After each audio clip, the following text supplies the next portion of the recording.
साहिबान, कदरदान, मेहरबान, बहुत बेसब्री से जिस चीज का हमें इंतजार है एनुअल एग्जाम के टाइम टेबल का और ये हमारा पेपर कब होने वाला है, इसके बारे में आप सभी के अंदर बहुत कौतूहल इस समय उत्पन्न हो रहा होगा। विंटर वेकेशन की छुट्टी के बाद अब एक तरीके से खतरे की घड़ी यानी अल्टीमेटम आपके लिए बच चुका है और कुंभ 2025 महाकुंभ की वजह से बहुत सारी क्लासेज आपकी सस्पेंड रहने वाली हैं इस दरमियान। तो एकदम साफ और स्पष्ट तौर पे जान लीजिए कि 26 फरवरी तक महाकुंभ चलेगा। ये वीडियो आपके लिए बहुत जरूरी इस वजह से है क्योंकि एनुअल एग्जाम की पूरी जानकारी, आपका पेपर कब से शुरू होगा, फर्स्ट ईयर वालों का पेपर कब से शुरू होगा, क्या पूरी चीजें होने वाली है इस एनुअल एग्जाम में, वो पूरी जानकारी हम आपको देने वाले हैं। सबसे पहले अगर आप एक नए छात्र हैं तो चैनल से आप जरूर जुड़ गए होंगे और हमारे Telegram channel Allahabad university express, जिसपे हमने सारी नोट्स, सारे पीवाईक्यू पोस्ट करवा दिए हैं, जितने भी स्टडी मटेरियल आप उसको फॉलो कर लीजिए, वहां से आप जाके उसको डाउनलोड कर लीजिए। इसके साथ साथ अभिनव द्विवेदी एक्सप्रेस का हमारा दूसरा यूट्यूब चैनल है जहां पे आपको कुछ क्लासेज मिलेंगी बीए, बीएससी, बीकॉम की और गेस्ट पेपर सारी की सारी उसी चैनल पे जाएंगी, जिसका भी लिंक कमेंट बॉक्स में हमने पिन किया, आप उसको भी ज्वाइन कर लीजिए। ये सारे ऑफिशियल मेरे प्लेटफॉर्म के लिंक हैं, ये हमारे अबाउट में भी पिन है, हमारे डिस्क्रिप्शन में भी आपको मिलेंगे और हमारे कमेंट बॉक्स में भी आपको मिलेंगे। और जो भी मेरे नाम से फर्जी चैनल्स बनते हैं आप उनसे बहुत दूर रहिए। तो बात हम करते हैं कि आपके एनुअल एग्जाम पे, इसके पहले जो एनुअल एग्जाम का प्रस्तावित तिथि थी वो मार्च के फर्स्ट वीक में आपका जो सेकेंड ईयर और थर्ड ईयर वाले बच्चों का है वो पेपर शुरू हो जाता, लेकिन महाकुंभ की वजह से 26 फरवरी तक सभी प्रैक्टिकल एग्जाम्स पोस्टपोन्ड हैं, यानी 26 फरवरी के बाद प्रैक्टिकल एग्जाम्स होंगे और इसी वजह से 26 से लेकर के लगभग 15 मार्च तक सारे प्रैक्टिकल खत्म होने की स्थिति में है। इसके बाद जो अनुमानित तिथि आ रही है आपके एनुअल एग्जाम की वो 17 मार्च से आ रही है, यानी कि मार्च के तीसरे सप्ताह में 17 मार्च से आपका वार्षिक परीक्षा होने वाला है। किसका? सेकेंड ईयर और थर्ड ईयर के बच्चों का। जो बीए, बीएससी, बीकॉम के सेकेंड ईयर और थर्ड ईयर के बच्चे हैं उनका जो एनुअल एग्जाम है वो 17 मार्च से संभवतः हो सकती है, अभी डेट नहीं आई है लेकिन मार्च में ही पेपर होगा, इतना आप जान लीजिए। एक आध 2 दिन, 4 दिन, 10 दिन अगर डिले भी हो जाता है तो अपने आप को आप इससे संतुष्टि मत दिलाइए कि पेपर एक आध दिन और डिले हो जाए, एक आध हफ्ते और डिले हो जाए। डिले होगा तो आप उतना ही, जैसे शुरुआत में आपको सीरियस होना है आप बाद में सीरियस होंगे। जिसको कभी नहीं पढ़ना है वो जिंदगी भर कभी पढ़ेगा नहीं, उससे मतलब नहीं। वो एक दिन पहले डी कुमार की सीरीज खोलेगा, वही जाके छाप के चला आएगा। जो फर्स्ट ईयर के बच्चे हैं, सीयूटी यूजी वाले जो फर्स्ट ईयर के बच्चे हैं, चाहे वो कॉलेज के हो चाहे वो कैंपस के हो, इवन क्रिश्चियन कॉलेज के बच्चों को छोड़ करके, क्योंकि उनका सेमेस्टर प्रणाली चलता है, बाकी और सारे बच्चों का एनुअल एग्जाम होता है। इलाहाबाद यूनिवर्सिटी में एनुअल एग्जाम होता है, सादी कॉपी आपको मिलती है, यानी आर्ट पेपर वाली जो सादी कॉपी रहती है वैसे आपको मिलेगी कॉपी। लाइनिंग वाली कॉपी में अभी बहुत सारे बच्चे लिखना शुरू किए हैं, वो उसको भूल जाए, सादी कॉपी में लिखना आप स्टार्ट करिए। जो सीयूटी फर्स्ट ईयर के बच्चे उनका जो पेपर है वो अप्रैल के फर्स्ट वीक में है, यानी कि 15 दिन बाद ठीक उनका पेपर होने वाला है जब सेकेंड ईयर थर्ड ईयर का पेपर होगा। इसके पहले भी आपको पता होना चाहिए कि अप्रैल के फर्स्ट वीक में आपका पेपर प्रस्तावित है। तो जो सीयूटी यूजी वाले जो फर्स्ट ईयर के बच्चे हैं बीए, बीएससी, बीकॉम के, उनका जो पेपर है वो 1 अप्रैल से यानी अप्रैल के फर्स्ट वीक में स्टार्ट है। ये बात होगी आपके एनुअल एग्जाम की डेट की। अब आपका टाइम टेबल कब आएगा? अभी टाइम टेबल नहीं आया है, लेकिन ये बात जान लीजिए कि टाइम टेबल बहुत जल्द आ जाएगा। जनवरी के लास्ट में या जनवरी के तीसरे या चौथे सप्ताह में, चौथे या 5वें सप्ताह में आपका टाइम टेबल 20 के बाद आ जाएगा। 20 के बाद जब आपका टाइम टेबल आएगा तब आपकी हार्ट बीट्स बढ़ेगी।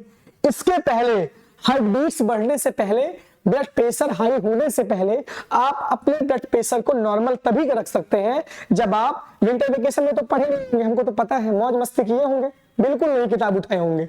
बीत गया, हमारा भी वैसे बीता जैसे आपका बीता है, क्योंकि मैं भी एमवॉक का विद्यार्थी यूनिवर्सिटी से इस बार जर्नलिज्म का कोर्स कर रहा हूं। मैंने पहली रैंक से टॉप किया था, उसमें भी बहुत बड़ा सवाल भी खड़ा हुआ था। तो मैं भी नहीं पढ़ा तो आप भी नहीं पढ़े होंगे, तो इस वजह से मेरा तो सब हो ही गया है, मतलब मैं तो सेमेस्टर वाले मेरा प्रणाली है, तो लेकिन आप लोग नहीं बच पाएंगे। समझ रहे ना क्यों?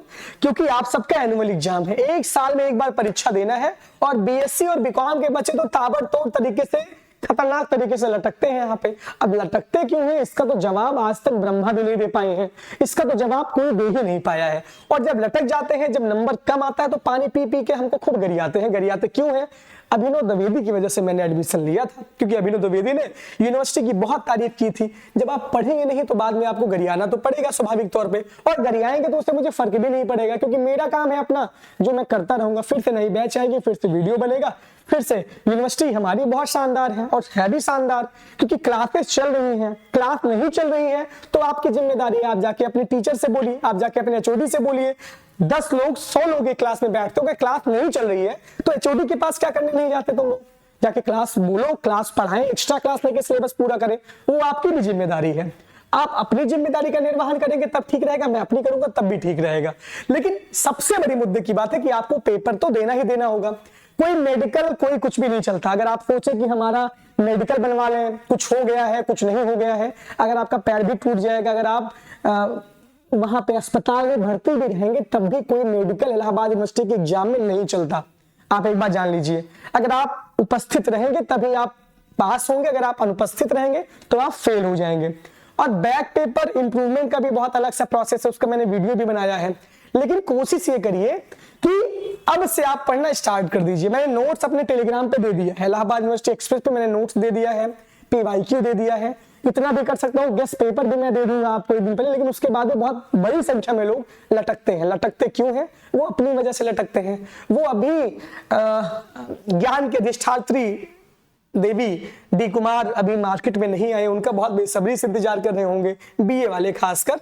तो जब वो सब आ जाएगा तो फूलमाला चला के उनका स्वागत अभिनंदन करेंगे, पूजा पाठ करने के बाद मनाएंगे का 2 दिन उनको। उसके बाद पेपर के दिन पहले अच्छे से उसको रट्टा मारेंगे और वहीं जाके आधा धुरा लिख के चलेंगे तो नंबर वैसे भी कम मिलेगा। बीएससी बीकॉम वालों का कुछ चारा ही नहीं है, वो बेचारे वैसे ही परेशान रहते हैं। तो पढ़िए यार, सबसे मेन पर्पज है पढ़ना। 2-3 महीने आप डेडिकेट होकर दे दीजिए। साल भर जितनी मस्तियां की हैं, जितनी सब कुछ किया है, कुछ भी मत करिए। बस आप एक काम करिए, 3 साल का पीवाईक्यू सॉल्व कर डालिए। मैं 7 साल का पीवाईक्यू आपसे कह ही नहीं रहा हूं, 3 साल का पीवाईक्यू आप सॉल्व करिए। 3 साल का मतलब समझ रहे हैं? मैक्सिमम 21, 23, 21, 22, 23, इसी 3 साल का पीवाईक्यू अगर आप सॉल्व कर लेंगे तो पूरा का पूरा जो पेपर है डिक्टो का डिक्टो वैसे आपके पेपर में आ जाए। इससे बाहर सवाल ही नहीं है। और मैं अभी आपको आइडिया बताऊंगा कैसे आपको पढ़ना है, स्मार्ट स्टडी कैसे करनी है। उसके लिए आपको चैनल से जुड़े रहना होगा। और अगर आप वीडियो आप देखते नहीं है तो देखना स्टार्ट कर दीजिए, क्योंकि बहुत सारे वीडियो आपसे छूट जाएंगे तो आपके लिए समस्या हो जाएगी। तो ये पूरी जानकारी है। एनुअल एग्जाम आपका कब होगा मैंने ये बता दिया। अब कोई प्रेडिक्शन तो हम ब्रह्मा तो है नहीं कि हम आपसे पहले से भविष्यवाणी कर दें। एनुअल एग्जाम मार्च के तीसरे सप्ताह में सेकेंड ईयर थर्ड ईयर का होगा, अप्रैल के फर्स्ट वीक में फर्स्ट ईयर वालों का होगा। टाइम टेबल जनवरी के लास्ट तक आएगा। ये पूरी सूचना है, पूरी जानकारी है। पढ़ते रहिए, जरूरी ये है। पढ़ते लिखते रहिए, जरूरी है। इससे ज्यादा पेपर डिले होगा ही नहीं। कुंभ की छुट्टियां बहुत लंबी चलेगी, 3-3 दिन छुट्टी पड़ेगी जब शाही स्नान होगा। जैसे अब 13-14 को शाही स्नान 2 दिन लगातार है, तो 12, 13, 14, 15 इस दिन यूनिवर्सिटी बंद रहेगी। सैटरडे संडे की वैसे छुट्टी है, तो मैंने दिन छुट्टी काउंट करके आपको बताया था, लगभग 37-38 छुट्टियां आपकी पढ़ने वाली हैं। तो भैया पढ़िए, हे प्रभु जगन्नाथ पढ़ लीजिए, वरना बाद में बहुत रोना पड़ेगा। हाथ जोड़ रहा हूं, पढ़िए, खूब मन लगा के पढ़िए, खूब अच्छे से लिखिए, वरना सवाल जब आप छोड़ कर आएंगे तो आपकी जो आंसू रहेगा उसको पोंछने वाला कोई नहीं रहेगा। सारी मौज मस्ती भूल जाइए। अगले 2 महीने आप सिर्फ अपने से मतलब रखिए, अपने नोट्स से मतलब रखिए, अपनी स्ट्रैटेजी से मतलब रखिए। आपके पास हमेशा पीवाईक्यू होना चाहिए, आपके पास हमेशा आपकी नोट्स, आपका सिलेबस, आपके बुक होने चाहिए। और कोई दोस्ती यारी बिल्कुल मत निभाइए, वरना एक से एक लोग दोस्ती यारी निभाते हुए बहुत लोग आगे चले जाते हैं, बहुत लोग बिछड़ जाते हैं। जिससे आप दोस्ती निभाएंगे वो कहीं आपसे आगे निकल जाएगा और आप वहीं बैठे के बैठे रह जाएंगे। आपसे ज्यादा किसी के नंबर आ जाएगा तो आपको खुद ही खराब लगेगा, आप बैठ के खूब रोएंगे। पढ़ाई किए नहीं है, साल भर मस्ती किए हैं। अब इसका भी बहाना नहीं है कि 4 महीने यूनिवर्सिटी चली है, 5 महीना हम बहुत अन्याय हो रहा है, ये हो रहा है। क्यों हो रहा है भाई? और तब तो बच्चे हैं जो टॉप करने हैं, जो अच्छा नंबर पाएंगे, जो 80% पाएंगे, जो 85% पाएंगे, जो 70 पाएंगे, जो 65 पाएंगे। आप उसके बीच में क्यों नहीं आ रहे हैं बताइए? आप करने क्या यहाँ पर आए हैं? आप मौज मस्ती करने। हम भी देखते रहते हैं, कैंपस में तो बहुत कम आता जाता हूँ इस बार, अभी हाल फिलहाल में। बाकी मैं सबको वॉच करता रहता हूँ, सारे लोगों पर मेरी नजर रहती है, कौन किसके साथ घूम रहा है, कौन कहाँ आ रहा है, कौन कहाँ जा रहा है, कौन झोला टांगे आ रहा है, दिन भर उस डिपार्टमेंट से उस डिपार्टमेंट, उस ग्राउंड से उस ग्राउंड में खिली हुई धूप का आनंद ले रहा है। खुशनुमा माहौल है विश्वविद्यालय में, एकदम अलग से मतलब मतलब मौज मस्ती करने आ रहे, मतलब माहौल लेने चल रहे हैं, 4 लोगों ग्रुप बना के घूम रहे हैं, ये सारी चीजें छोड़ दीजिए अगले 2 महीने, बाकी उसके बाद खूब मस्ती करिए। स्टार्टिंग अगर अच्छी हो जाएगी, फर्स्ट ईयर में अगर आपको नंबर अच्छा मिल जाएगा तब आपका कॉन्फिडेंस बहुत हाई हो जाएगा। अगर फर्स्ट ईयर में गिरे तो हमेशा 3 साल गिरे ही रहेंगे। कम से कम 60% तो आप पा ही जाइए, जिससे कि आप अपना रिजल्ट दिखाने लायक काम कर जाइए। बहुत बहुत धन्यवाद। बहुत ज्यादा बताना भी उचित नहीं है क्योंकि आप सब रिएक्शन दे देते हैं। Thank you.